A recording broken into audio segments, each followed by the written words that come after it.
Marcus, the OPR is not very well understood, but I think, in my experience, the thing that's even less understood is the BOD, the basis design. So what is it and why do I care about it? Well, just like the OPR high level, whenever I basically say to students or anybody, OPR is your hopes and dreams, right? So it's your requirements that you're putting down, what it is that you want, what sustainable, what window wall ratio, like you're putting down, I want these things. Okay, so what's the next step? Well, the next step is the basis of design. It's a documents. It documents the principles, assumptions, rationale, criteria, considerations that are used for the calculations and decisions that are required for the design. Like, so you could actually put down, when someone's like basis of design for a chiller, it could be, it just because you'll list down a chiller name doesn't mean that you're going to use it. It just because like an engineer could say, we've used this one, we're going to use this as a basis. It could change. It could be like manufacturers, make, models. It could be lists of the specification requirements for compliance. And the big one is for an equivalent substitute. Like you always hear that. So it can equivalent to it. Just highlighted cut sheets, owner's preferences, once again, specifications, AE recommendations. As you go down a little bit further, so you can also look down into it's always going to list basically the building, the design codes, the design conditions, the assumptions, building descriptions. I mean, remember, more detail, right? It'll go down further where, like I said, what for utilities or plumbing or fire, where are you at, what municipality, what code you're using, what sources are available at the site, transportation requirements, parking, mass transit, IBC codes. It's going to basically start going down descriptions. I know I'm going on like a tangent here, but it's always about defining. You're going to be basically setting operating schedules. You could be, remember, schedules. Your EUI is going to basically be set in, the OPR, and you're going to figure out how to get there. A BOD is another living document. It can be updated all the time, but it's a basis of design. Like, what are you basing the design on? Is that clear? Yeah, this is how I explain to clients. Tell me if you agree with this, right? So, the OPR is your hope. I love that. Your hopes, wishes, and dreams. It's like, I want a pony. No, I want a unicorn. And I want a... Yeah. What color? How tall? Yeah. How many? I want it pink and I want it to fly over a rainbow, right? Exactly. And then you get the design team go, okay, I see what you want there, and they work on it. And then what the BOD is, it's like a design report, but it's not. It's like, you said you wanted this, and I considered this, this, and this, and I chose this system because it meets the OPR this way. I always basically say it's pen to paper. Right. It's like basically, it's like, so if someone's like, hey, I want a house on the hill, I want this, and you're like, you start drawing the hill, you start drawing the house, you start basically going deeper and deeper, and the BOD defines the definition.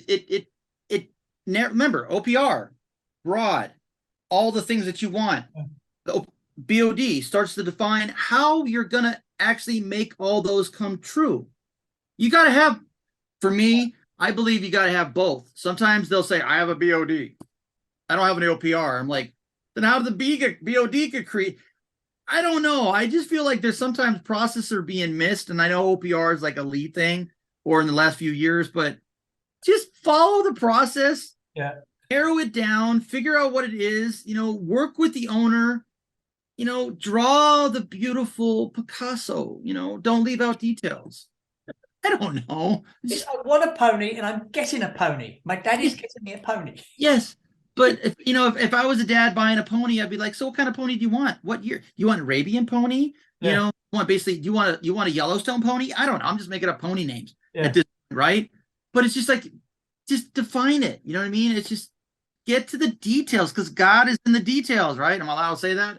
Yeah, so it's the details. So to wrap this up, I love that. It's the details. That is so true. So to internationalize this, the OPR, if you're doing a lead job anywhere in the world, these are things you have to do. They're not negotiable, right? The OPR is a requirement. So to internationalize that, that is the design brief. the detailed design brief. Yeah. Your hopes and dreams. Right? But remember though, these things are Yeah.